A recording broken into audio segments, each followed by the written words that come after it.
Set നമ്മൾ സാധാരണഗതിയിൽ നിത്യജീവിതത്തിൽ ഉപയോഗിക്കുന്ന ഒരു വാക്കായി ഇപ്പൊ മാറിക്കഴിഞ്ഞിട്ടുണ്ട് അല്ലേ? നമ്മൾ ഡെയിലി ലൈഫിൽ പറയാറില്ലേ, ആ ഒരു സംഭവം സെറ്റായി, അതെനിക്ക് സെറ്റാണ്, ഇത് സെറ്റാവുന്നതേ ഇല്ല, അങ്ങനെയൊക്കെ നമ്മൾ പറയാറില്ലേ? അപ്പൊ എന്താണ് ഈ സെറ്റ് എന്ന് പറഞ്ഞാൽ? മാത്തമാറ്റിക്സിൽ സെറ്റ് എന്ന് പറഞ്ഞാൽ എന്താണ്? സെറ്റ് എന്ന് പറഞ്ഞാൽ ഒബ്ജക്ട്സിന്റെ വെൽ ഡിഫൈൻഡ് ആയിട്ടുള്ള കളക്ഷനെ വിളിക്കുന്ന പേരാണ് എന്ത്? സെറ്റ്. സെറ്റ് എന്ന് പറഞ്ഞാൽ എന്താണ്? It is the well defined collection of objects. ഒബ്ജക്ട്സിന്റെ വെൽ ഡിഫൈൻഡ് ആയിട്ടുള്ള കളക്ഷനെ വിളിക്കുന്ന പേരാണ് എന്ത്? സെറ്റ്. അപ്പൊ അവിടെ ഏറ്റവും ഇമ്പോർട്ടന്റ് ആയിട്ട് നമ്മുടെ മനസ്സിൽ പതിയേണ്ടതായ ഒരു വാക്ക് ഈ വെൽ ഡിഫൈൻഡ് എന്നുള്ള വാക്കാണ്. എന്താണ്? വെൽ ഡിഫൈൻഡ് എന്നുള്ള വാക്കാണ്. ഈ വെൽ ഡിഫൈൻഡ്, അതാണ് ഈ ഡെഫിനിഷന്റെ ഒരു എസെൻസ് എന്ന് പറയുന്നത്, അല്ലെങ്കിൽ ഈ ഡെഫിനിഷന്റെ ഒരു ഹൃദയഭാഗം എന്ന് പറയുന്നത് വെൽ ഡിഫൈൻഡ് എന്ന് പറഞ്ഞ വാക്കാണ്. അതാണ് ഒരു സംഭവം സെറ്റാണോ സെറ്റ് അല്ലേ എന്ന് തീരുമാനിക്കുന്നത്. ഒരു കളക്ഷൻ ഓഫ് ഒബ്ജക്ട്സിനെ നമുക്ക് ഇതൊരു കളക്ഷൻ ഓഫ് ഒബ്ജക്റ്റ് ആണ്, ഇവനെ നമുക്ക് സെറ്റ് എന്ന് വിളിക്കാം എന്ന് തീരുമാനിക്കുന്നത് ഈ വെൽ ഡിഫൈൻഡ് എന്ന് പറയുന്ന സാധനമാണ്.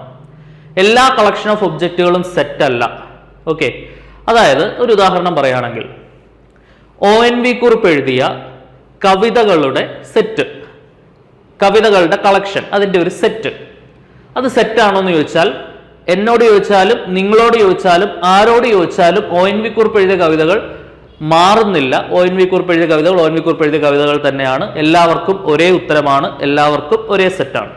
ഓക്കെ, ഈ ചോദ്യം ഒന്ന് ട്വിസ്റ്റ് ചെയ്യാണ്. അപ്പൊ ഇപ്പൊ പറഞ്ഞ ഉദാഹരണം ONV കുറിപ്പ് എഴുതിയ കവിതകളുടെ set, it is A set, അതിനെ നമുക്ക് സെറ്റ് എന്ന് വിളിക്കാം. കവിതകളുടെ കളക്ഷനെ നമുക്ക് സെറ്റ് എന്ന് വിളിക്കാം. ഇനി ആ ചോദ്യം ഒന്ന് തിരുത്തി ഞാൻ ചോദിക്കുന്നു, ONV കുറിപ്പ് എഴുതിയ കവിതകളിൽ ഏറ്റവും മികച്ച കവിതകളുടെ ലിസ്റ്റ്. ഓക്കെ, ഇത് എന്നോട് ചോദിക്കുമ്പോൾ എനിക്ക് മികച്ചത് എന്ന് തോന്നുന്ന കവിതകളായിരിക്കത്തില്ല നിങ്ങൾക്ക് മികച്ചത് എന്ന് തോന്നുന്നത്. ശരിയല്ലേ? അപ്പൊ ഞാൻ ഉൾപ്പെടുത്തുന്ന ഒരു 3 കവിതകൾ ഉണ്ടെന്ന് വിചാരിക്കുക. ഒരിക്കലും നിങ്ങൾ ഉൾപ്പെടുത്തുന്നത് അതേ 3 കവിതകളാവില്ല. കാരണം നിങ്ങളുടെ കാഴ്ചപ്പാട് വേറെയായിരിക്കും. ശരിയല്ലേ? എനിക്ക് മികച്ചത് എന്ന് തോന്നുന്നത് നിങ്ങൾക്ക് മികച്ചത് എന്ന് തോന്നണം എന്ന് നിർബന്ധമില്ല. സോ അവിടെ ഈ വെൽ ഡിഫൈൻഡ് എന്നുള്ള സാധനം ബ്രേക്ക് ചെയ്യപ്പെടുകയാണ്. അപ്പൊ ONV കുറിപ്പ് എഴുതിയ കവിതകളിൽ ഏറ്റവും മികച്ച കവിതകളുടെ ലിസ്റ്റ് ചോദിക്കുകയാണെങ്കിൽ അത് എന്തിൽ വരില്ല? സെറ്റിൽ വരില്ല. ഓക്കെ, ഇന്ത്യൻ ക്രിക്കറ്റ് ടീമിൽ കളിക്കുന്ന കളിക്കാരുടെ ലിസ്റ്റ് അല്ലെങ്കിൽ കളിക്കാരുടെ സെറ്റ്, അതൊരു സെറ്റാണോ എന്ന് ചോദിച്ചാൽ 100% എല്ലാവർക്കും ഒരേ ഉത്തരമാണ്, സെറ്റാണ്. അതായത് എല്ലാവരോട് ചോദിച്ചാലും ഒരേ ഉത്തരമാണെങ്കിൽ അത് സെറ്റാണ്. ഓരോരുത്തർക്കും ഓരോരോ ഉത്തരങ്ങളാണെങ്കിൽ അത് എന്തിൽ പെടില്ല? സെറ്റിൽ പെടില്ല. അപ്പൊ അതാണ് ഈ വെൽ ഡിഫൈൻഡ് എന്ന് പറഞ്ഞതുകൊണ്ട് ഉദ്ദേശിക്കുന്നത്. ന്യൂട്ടൺസ് ലോ ഓഫ് ഗ്രാവിറ്റേഷൻ ഇന്ത്യയിൽ നിന്ന് ഒരാളോട് ചോദിച്ചാലും അമേരിക്കയിൽ പോയ ഒരാളോട് ചോദിച്ചാലും ആഫ്രിക്കയിൽ പോയ ഒരാളോട് ചോദിച്ചാലും എല്ലായിടത്തും സെയിം തന്നെയാണ്, എല്ലാവർക്കും ഒരേ ഉത്തരം തന്നെയാണ്. ഓക്കെ, സോ ഈ വെൽ ഡിഫൈൻഡ് ആയിട്ടുള്ള ഒബ്ജക്റ്റുകളുടെ കളക്ഷനെയാണ് സെറ്റ് എന്നുള്ള പേരിട്ട് വിളിക്കുന്നത്. ക്ലിയർ ആണെന്ന് വിചാരിക്കുന്നു. അതായത് എല്ലാവർക്കും ഒരേ ഉത്തരമായിരിക്കണം. എന്താണ്, ഓരോ ആൾക്കാർക്കും ഓരോരോ ഉത്തരങ്ങളാവരുത്. ഓക്കെ, വെൽ ഡിഫൈൻഡ് ആണോ അതിനെ നമുക്ക് ഇറ്റ് ഈസ് ഡിഫൈൻഡ് ആസ് എന്ന് പറയാൻ പറ്റുവാണെങ്കിൽ അതിനെ നമുക്ക് സെറ്റ് എന്ന് വിളിക്കാം. അത് വെൽ ഡിഫൈൻഡ് ആയിട്ടുള്ള ഒബ്ജക്റ്റുകളുടെ കളക്ഷനാണ് സെറ്റ് എന്ന് പറയുന്നത്. ഇനി അടുത്തായിട്ട് നമ്മൾ ഓർത്തിരിക്കേണ്ടത്, സെറ്റ്സിനെ നമ്മൾ യൂഷ്വലായിട്ട് ഡിനോട്ട് ചെയ്യുന്നത് capital letter A, B, C ഇതൊക്കെ ഉപയോഗിച്ചിട്ടാണ് നമ്മൾ ഡിനോട്ട് ചെയ്യുക. സെറ്റിനകത്ത് വരുന്ന ആൾക്കാരെ നമ്മൾ വിളിക്കുന്നത് 3 പേരുകളിൽ നമുക്ക് സെറ്റിനകത്തുള്ള ആൾക്കാരെ വിളിക്കാം. സെറ്റിനകത്തുള്ള ആൾക്കാരെ നമുക്ക് എലമെന്റ്സ് എന്നുള്ള പേരിട്ട് വിളിക്കാം, ഒബ്ജക്ട്സ് എന്നുള്ള പേരിട്ട് വിളിക്കാം, ടേംസ് എന്നുള്ള പേരിട്ട് വിളിക്കാം. ഓക്കെ, സെറ്റ് നിങ്ങൾക്ക് അറിയാം, കേളി ബ്രാക്കറ്റിനുള്ളിലാണ് നമ്മൾ സെറ്റ് റെപ്രസെന്റ് ചെയ്യുന്നത്. സെറ്റിനെ ഡിനോട്ട് ചെയ്യുന്നത് ക്യാപിറ്റൽ ലെറ്റേഴ്സ് ഉപയോഗിച്ചിട്ടാണ്. ഇതിനകത്തുള്ള എലമെന്റ്സ് നമുക്ക് സ്മോൾ ലെറ്റേഴ്സ് ABCD ഒക്കെ ഉപയോഗിച്ചിട്ട് നമുക്ക് കാണിക്കാൻ പറ്റും. ഓക്കെ, ഈ സെറ്റിനകത്ത് വരുന്ന എലമെന്റ്സിനെ നമ്മൾ എലമെന്റ്സ് എന്ന് വിളിക്കാം. സെറ്റിനകത്ത് വരുന്ന ആൾക്കാരെ നമുക്ക് എലമെന്റ്സ് എന്ന് വിളിക്കാം, ഒബ്ജക്ട്സ് എന്ന് വിളിക്കാം, ടേംസ് എന്ന് വിളിക്കാം. സെറ്റ് കാണിക്കാനായിട്ട് ഉപയോഗിക്കുന്ന ബ്രാക്കറ്റ് ഏതാണ്? കേളി ബ്രാക്കറ്റ് ആണ് കേട്ടോ, കേളി ബ്രാക്കറ്റ് ആണ്. ഇനി ഈ സെറ്റിനകത്തുള്ള എലമെന്റുകളെ റെപ്രസെന്റ് ചെയ്യുന്നത് നമ്മൾ സ്മോൾ ലെറ്റേഴ്സ് ഉപയോഗിച്ചിട്ടാണ്. സെറ്റിനെ തന്നെ റെപ്രസെന്റ് ചെയ്യുന്നത് ക്യാപിറ്റൽ ലെറ്റേഴ്സ് ഉപയോഗിച്ചിട്ടാണ്. സെറ്റ് റെപ്രസെന്റ് ചെയ്യുന്നത് കേളി ബ്രാക്കറ്റ് ഉപയോഗിച്ചിട്ടാണ്. ഇതൊക്കെ നമ്മൾ ബേസിക് ആയിട്ട് അറിഞ്ഞിരിക്കണം സെറ്റ് പഠിച്ചു തുടങ്ങുമ്പോൾ. ഇനി സെറ്റിനെ നമുക്ക് സ്റ്റാൻഡേർഡ് ആയിട്ടുള്ള ഏതൊക്കെ നൊട്ടേഷൻസ് ആദ്യമേ പഠിക്കണം എന്നുള്ളത് നമുക്ക്, അല്ലെങ്കിൽ സ്റ്റാൻഡേർഡ് ആയിട്ട് ഡിഫൈൻ ചെയ്ത് വെച്ചിരിക്കുന്ന കുറച്ച് സെറ്റുകളുണ്ട്, കുറച്ച് നൊട്ടേഷൻസ് ഉണ്ട്. ആ നൊട്ടേഷൻസ് ആദ്യമേ തന്നെ പരിചയപ്പെടുക എന്നുള്ളതാണ് നമ്മുടെ അടുത്ത ജോലി. സോ എല്ലാവരും അടിപൊളിയായിട്ട് ശ്രദ്ധിച്ചിരിക്കുക. നാച്ചുറൽ നമ്പേഴ്സിന്റെ സെറ്റിനെ നമ്മൾ ഡിനോട്ട് ചെയ്യുന്നത് ക്യാപിറ്റൽ ലെറ്റർ N ഉപയോഗിച്ചിട്ടാണ്. നാച്ചുറൽ നമ്പേഴ്സിന്റെ സെറ്റിനെ ഡിനോട്ട് ചെയ്യുന്നത് ക്യാപിറ്റൽ ലെറ്റർ N ഉപയോഗിച്ചാണ്. ഇൻഡിജേഴ്സിന്റെ സെറ്റിനെ ഡിനോട്ട് ചെയ്യുന്നത് ക്യാപിറ്റൽ ലെറ്റർ Z ഉപയോഗിച്ചാണ്. റാഷണൽ നമ്പേഴ്സിന്റെ സെറ്റിനെ ഡിനോട്ട് ചെയ്യുന്നത് ക്യാപിറ്റൽ ലെറ്റർ Q ഉപയോഗിച്ചാണ്. റിയൽ നമ്പേഴ്സിനെ നമ്മൾ ഡിനോട്ട് ചെയ്യുന്നത് ക്യാപിറ്റൽ ലെറ്റർ R ഉപയോഗിച്ചാണ്. പോസിറ്റീവ് ഇൻഡിജേഴ്സിനെ ഡിനോട്ട് ചെയ്യുന്നത് Z+ ഉപയോഗിച്ചാണ്. പോസിറ്റീവ് റാഷണൽ നമ്പേഴ്സിനെ ഡിനോട്ട് ചെയ്യുന്നത് Q+ ഉപയോഗിച്ചാണ്. പോസിറ്റീവ് റിയൽ നമ്പേഴ്സിനെ ഡിനോട്ട് ചെയ്യുന്നത് R+ ഉപയോഗിച്ചാണ്. ഓക്കെ, അപ്പോൾ നമ്മൾ ബേസിക് ആയിട്ട് അറിഞ്ഞിരിക്കേണ്ട നൊട്ടേഷൻസ് എപ്പോഴും നമ്മുടെ മനസ്സിലുണ്ടാവണം. ശ്രദ്ധിച്ചിരിക്കുക. N എന്ന് പറഞ്ഞാൽ എന്താണ്? നാച്ചുറൽ നമ്പേഴ്സ് ആണ്. N എന്ന് പറഞ്ഞാൽ എന്താണ്? Natural numbers. അതിനകത്ത് ആരൊക്കെ വരും? 1 വരും, 2 വരും, 3 വരും, എക്സെട്ര. ഓക്കെ, അങ്ങനെ പോയിക്കൊണ്ടിരിക്കും. ഇനി അടുത്തത് Z എന്ന് പറഞ്ഞാൽ ഇൻഡിജേഴ്സ് ആണ്. ഇൻഡിജേഴ്സ് എന്ന് പറഞ്ഞാൽ 0, +or-1, +or-2 അങ്ങനെ പോകുന്ന ആൾക്കാരാണ് ഇൻഡിജേഴ്സ്. അടുത്തത് R എന്ന് പറയുന്നത് എന്താണ്? റിയൽ നമ്പേഴ്സ് ആണ്. റിയൽ നമ്പേഴ്സ് എന്ന് പറഞ്ഞാൽ -∞ മുതൽ +∞ വരെയുള്ള എല്ലാവരും റിയൽ നമ്പേഴ്സിനകത്ത് പെടും. R+ എന്ന് പറഞ്ഞാൽ നമ്മൾ പോസിറ്റീവ് ആയിട്ടുള്ള റിയൽ നമ്പേഴ്സ് മാത്രം എടുത്താൽ മതി. Z+ എന്ന് പറഞ്ഞാൽ നമ്മൾ പോസിറ്റീവ് ആയിട്ടുള്ള ഇൻഡിജേഴ്സ് മാത്രം എടുത്താൽ മതി. Q+ എന്ന് പറഞ്ഞാൽ നമ്മൾ നെഗറ്റീവ് ആയിട്ടുള്ള റാഷണൽ നമ്പേഴ്സ് മാത്രം എടുത്താൽ മതി. Q- എന്ന് പറഞ്ഞാൽ Q+ എന്ന് പറഞ്ഞാൽ പോസിറ്റീവ് ആയിട്ടുള്ള റാഷണൽ നമ്പേഴ്സ് മാത്രം എടുത്താൽ മതി. Z- എന്ന് പറഞ്ഞാൽ നെഗറ്റീവ് ആയിട്ടുള്ള ഇൻഡിജേഴ്സ്. R- എന്ന് പറഞ്ഞാൽ നെഗറ്റീവ് ആയിട്ടുള്ള റിയൽ നമ്പേഴ്സ്. അപ്പൊ ഇതൊക്കെയാണ് നമ്മുടെ സ്റ്റാൻഡേർഡ് ആയിട്ടുള്ള നൊട്ടേഷൻസ്. ഇത് മനസ്സിലുണ്ടാവണം. Z കണ്ടാൽ അത് ഇൻഡിജർ ആണ് എന്ന് പെട്ടെന്ന് മനസ്സിൽ തോന്നണം. R കണ്ടാൽ റിയൽ നമ്പർ ആണെന്ന് മനസ്സിൽ തോന്നണം.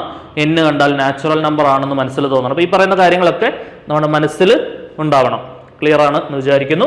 ഇപ്പം എന്താണ് സെറ്റ് എന്ന് പഠിച്ചു. സെറ്റ് എന്ന് പറഞ്ഞാൽ ഒബ്ജക്ട്സിന്റെ വെൽ ഡിഫൈൻഡ് ആയിട്ടുള്ള കളക്ഷനെ വിളിക്കുന്ന പേരാണ് സെറ്റ്.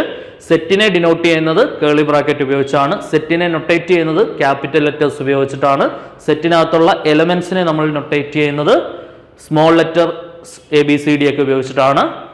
ഇനി സെറ്റിനകത്തുള്ള ആൾക്കാരെ നമുക്ക് എലമെന്റ്സ് എന്ന് വിളിക്കാം, അല്ലെങ്കിൽ ഒബ്ജക്ട്സ് എന്ന് വിളിക്കാം, അല്ലെങ്കിൽ ടേംസ് എന്ന് വിളിക്കാം. ഇത്രയൊക്കെ കാര്യങ്ങളാണ് നമ്മൾ പറഞ്ഞത്.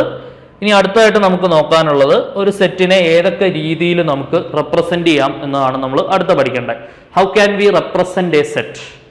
ഒരു സെറ്റിനെ നമുക്ക് പ്രധാനമായിട്ടും 3 രീതിയിൽ റെപ്രസെന്റ് ചെയ്യാം. 1 സ്റ്റേറ്റ്മെന്റ് ഫോം എന്ന് പറയും, 2 roster form, 3 set builder form. ഒരു സെറ്റിനെ ഏതൊക്കെ രീതിയിൽ റെപ്രസെന്റ് ചെയ്യാം? സ്റ്റേറ്റ്മെന്റ് ഫോമിൽ റെപ്രസെന്റ് ചെയ്യാം, റോസ്റ്റർ ഫോമിൽ റെപ്രസെന്റ് ചെയ്യാം, സെറ്റ് ബിൽഡർ ഫോമിൽ റെപ്രസെന്റ് ചെയ്യാം. അപ്പൊ എന്താണ് സ്റ്റേറ്റ്മെന്റ് ഫോം എന്ന് പറയുന്നത്? സ്റ്റേറ്റ്മെന്റ് ഫോം എന്ന് പറഞ്ഞാൽ ജസ്റ്റ് വാക്കുകൾ കൊണ്ട് പറയുന്ന ഫോമിനെയാണ് സ്റ്റേറ്റ്മെന്റ് ഫോം എന്ന് വിളിക്കുന്നത്. റോസ്റ്റർ ഫോം എന്ന് പറഞ്ഞാൽ കേളി ബ്രാക്കറ്റിനുള്ളിൽ എലമെന്റ്സ് കോമ ഇട്ട് എഴുതുന്നതിനെയാണ് റോസ്റ്റർ ഫോം എന്നുള്ള പേരിട്ട് വിളിക്കുന്നത്. റോസ്റ്റർ ഫോമിലേക്ക് കൺവേർട്ട് ചെയ്യാൻ സഹായിക്കുന്ന സ്റ്റേറ്റ്മെന്റ് തന്നെ ഉപയോഗിക്കുന്ന പക്ഷെ സെറ്റിനുള്ളിൽ തന്നെ റെപ്രസെന്റ് ചെയ്യുന്ന ഫോമാണ് സെറ്റ് ബിൽഡർ ഫോം എന്ന് പറയുന്നത്. അതായത് സ്റ്റേറ്റ്മെന്റ് ഫോം എന്ന് പറഞ്ഞാൽ ഇത്രയേ ഉള്ളൂ. Set of all natural numbers, set of all natural numbers. ഇതെന്താണ്? സ്റ്റേറ്റ്മെന്റ് ആണ് അല്ലെ? Set of all natural numbers എന്ന് പറഞ്ഞാൽ ദാറ്റ്സ് ജസ്റ്റ് എ സ്റ്റേറ്റ്മെന്റ്. അതൊരു സ്റ്റേറ്റ്മെന്റ് ഫോമാണ്. അതിന്റെ റോസ്റ്റർ ഫോം എന്ന് പറഞ്ഞാൽ എന്ത് വരും?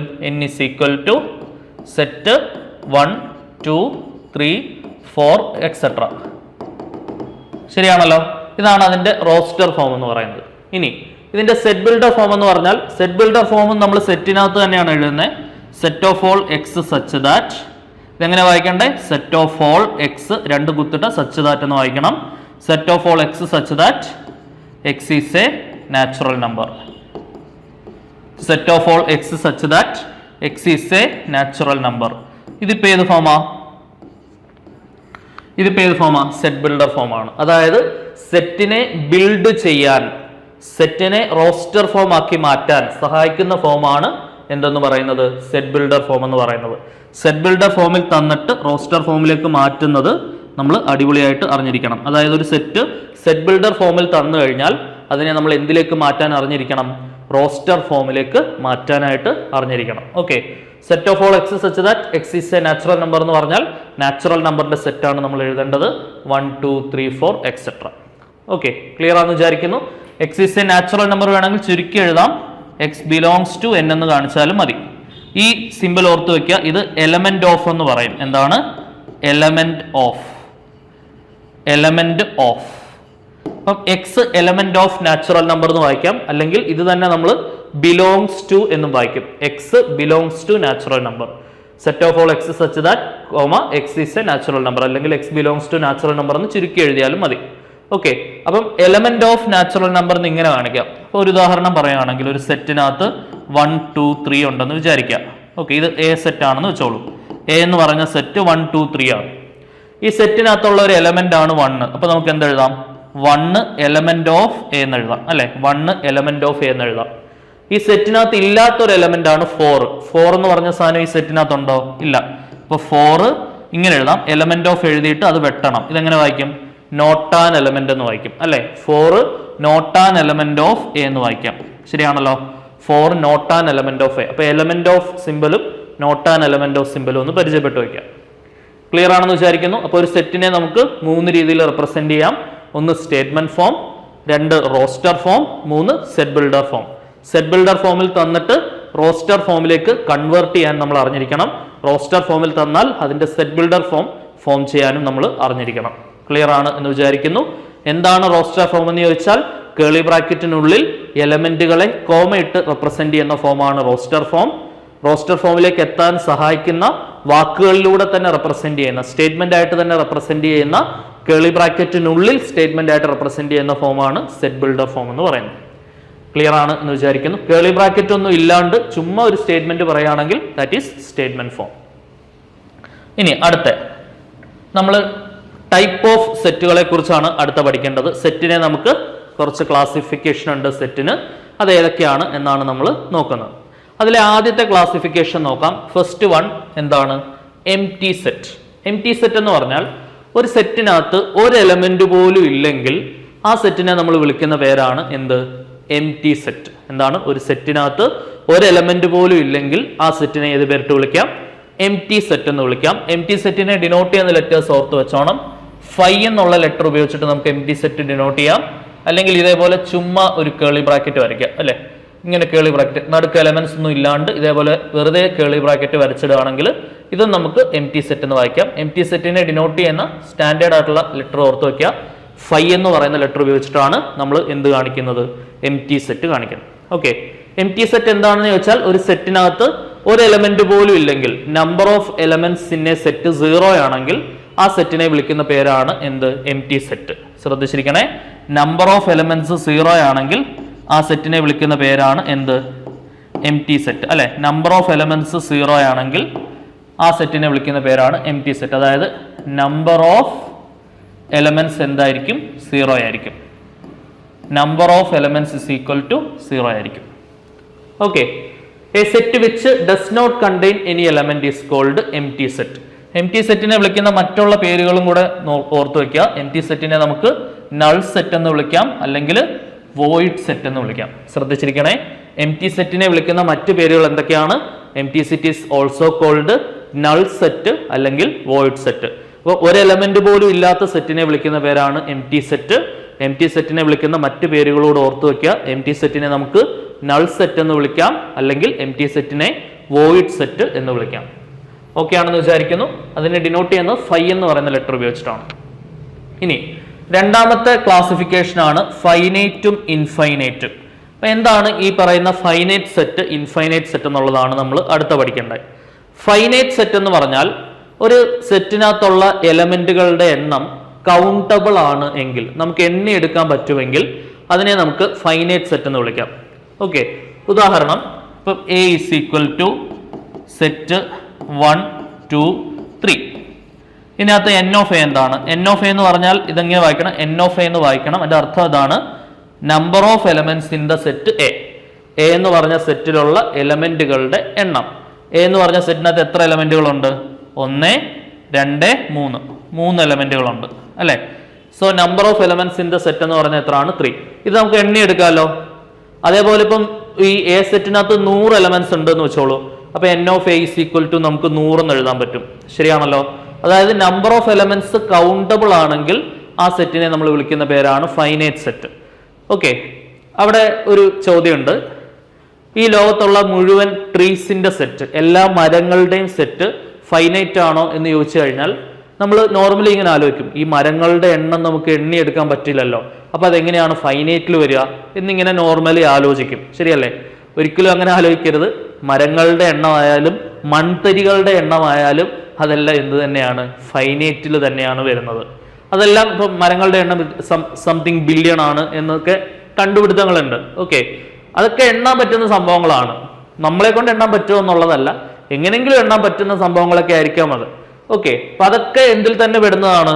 കൗണ്ടബിളിൽ തന്നെ പെടുന്നതാണ്.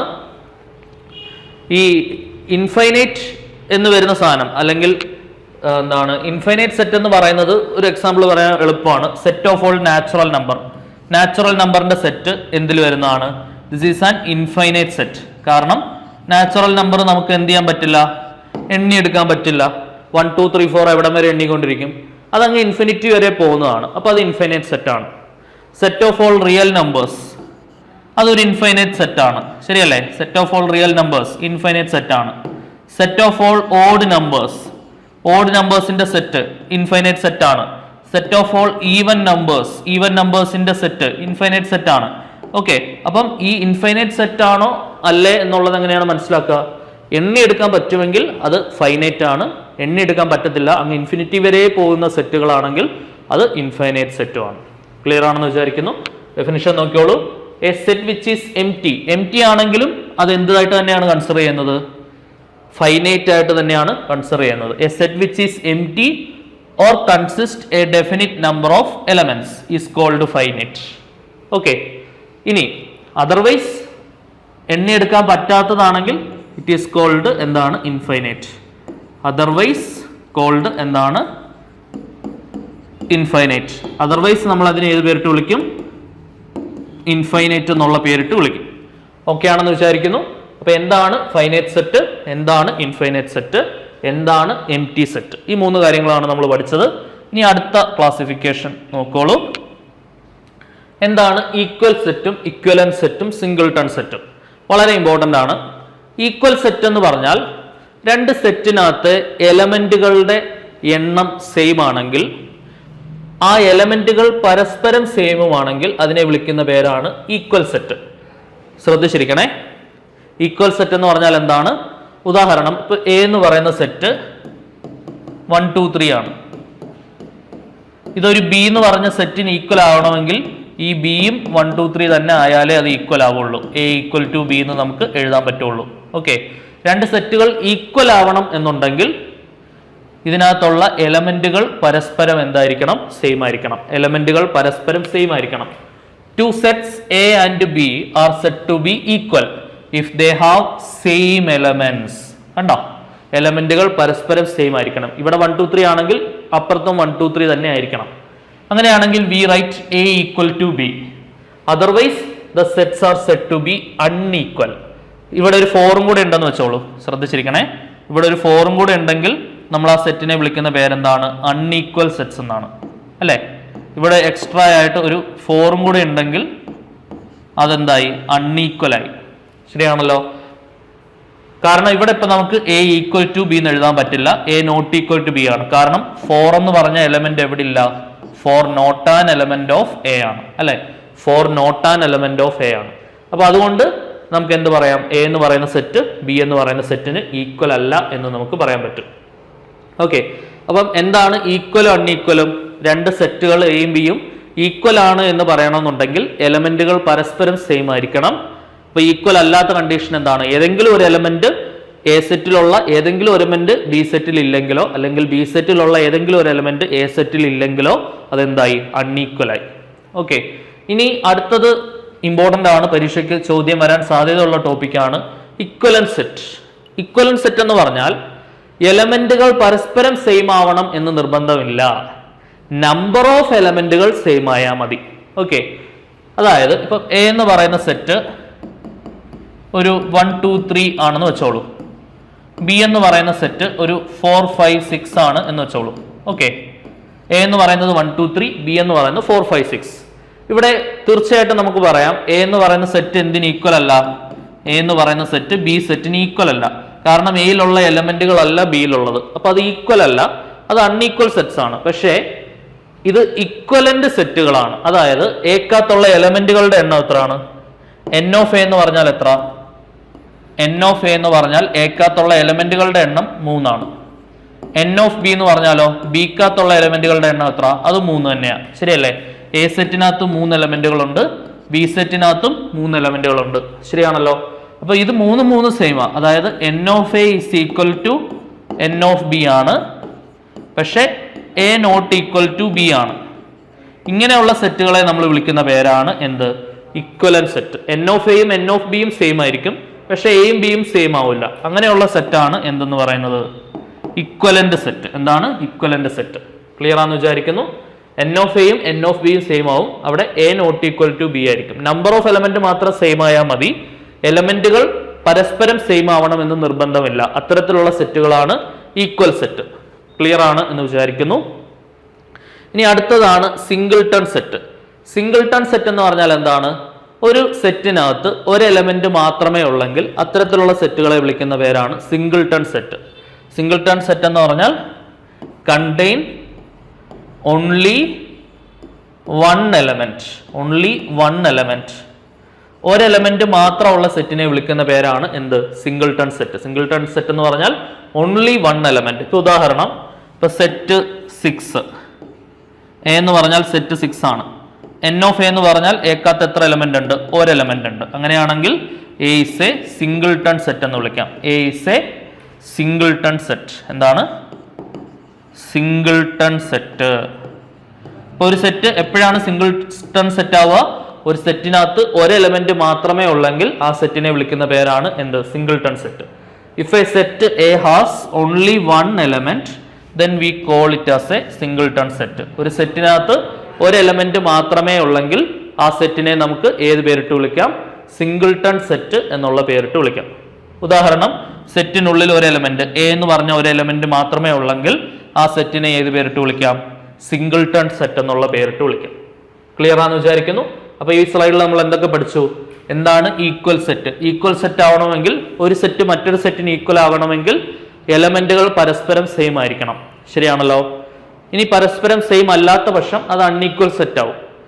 എലമെന്റുകൾ പരസ്പരം സെയിം ആവണം എന്നില്ല, പക്ഷെ നമ്പർ ഓഫ് എലമെന്റുകൾ സെയിം ആണെങ്കിൽ അത് ഇക്വിവാലന്റ് സെറ്റുകളാണ്. എന്താണ്? ഇക്വിവാലന്റ് സെറ്റുകളാണ്. സിംഗിൾട്ടൺ സെറ്റ് എന്ന് പറഞ്ഞാൽ ഒരു സെറ്റിനകത്ത് ഒരു എലമെന്റ് മാത്രമേ ഉള്ളെങ്കിൽ അതിനെ വിളിക്കുന്ന പേരാണ് എന്ത്? Singleton set. ക്ലിയർ ആണ് എന്ന് വിചാരിക്കുന്നു. വളരെ ഇമ്പോർട്ടന്റ് ആയിട്ട് മനസ്സിലാക്കി വെക്കുക. ഇനി അടുത്തതായിട്ട് നമുക്ക് പഠിക്കാനുള്ളത് എന്താണ്? സബ്സെറ്റ് എന്നുള്ള കൺസെപ്റ്റ് ആണ്. സബ്സെറ്റ് ശ്രദ്ധിച്ചിരിക്കണേ. സബ്സെറ്റ് എന്ന് പറഞ്ഞാൽ ഒരു സെറ്റിൽ നിന്ന് നമുക്ക് ഫോം ചെയ്യാൻ പറ്റുന്ന സെറ്റുകളുടെ, സബ്സെറ്റുകളുടെ, ചെറിയ ചെറിയ സെറ്റുകളുടെ കളക്ഷൻ, അതിനെയാണ് സബ്സെറ്റ് എന്ന് വിളിക്കുന്നത്. If A set is said to be a subset of another set to be, if A is, ഇതുണ്ട് സബ്സെറ്റിന്റെ സിമ്പിൾ ഓർത്ത് വെക്കുക. അതുകൊണ്ട് ഇങ്ങനെയാണ്, A is subset of B. ഇതിങ്ങനെയാണ് വായിക്കേണ്ടത്. ഇതെങ്ങനെ വായിക്കും? A is, ഇതിന്റെ ഈ സിമ്പിൾ ആണ് സബ്സെറ്റിന് ഉപയോഗിക്കുക. A is subset of B. ശ്രദ്ധിച്ചിരിക്കുക. Then A ബിയുടെ സബ്സെറ്റ് ആണ് എന്ന് പറയണമെന്നുണ്ടെങ്കിൽ എയിലുള്ള എല്ലാ എലമെന്റുകളും ബിയിൽ ഉണ്ടായിരിക്കണം. എ എന്ന് പറയുന്ന സെറ്റ് ബി എന്ന് പറഞ്ഞ സെറ്റിന്റെ സബ്സെറ്റ് ആണ് എന്ന് പറയണമെന്നുണ്ടെങ്കിൽ എയിലുള്ള എല്ലാ എലമെന്റുകളും എവിടെ ഉണ്ടാവണം? ബിയിൽ ഉണ്ടാവണം. ശ്രദ്ധിച്ചിരിക്കണേ. ഒരു എക്സാമ്പിൾ നമുക്ക് നോക്കാം. സബ്സെറ്റ് ആവുന്നത് A is equal to set 1 2 3 ആണെന്ന് വിചാരിക്കുക. B is equal to set 1 2 3 4 ആണ് എന്ന് വിചാരിക്കുക. Okay, yes. എയിലുള്ള എല്ലാ എലമെന്റുകളും ബിയിൽ ഉണ്ടോ എന്ന് നോക്കിക്കേ. എയിലുള്ള എലമെന്റ് 1 2 3 ആണ്, അതേ എലമെന്റുകൾ ബിയിലും ഉണ്ട്. ശരിയാണല്ലോ? അങ്ങനെയാണെങ്കിൽ എ എന്ന് പറയുന്നത് സബ്സെറ്റ് ഓഫ് ബി ആണ് എന്ന് നമുക്ക് പറയാൻ സാധിക്കും.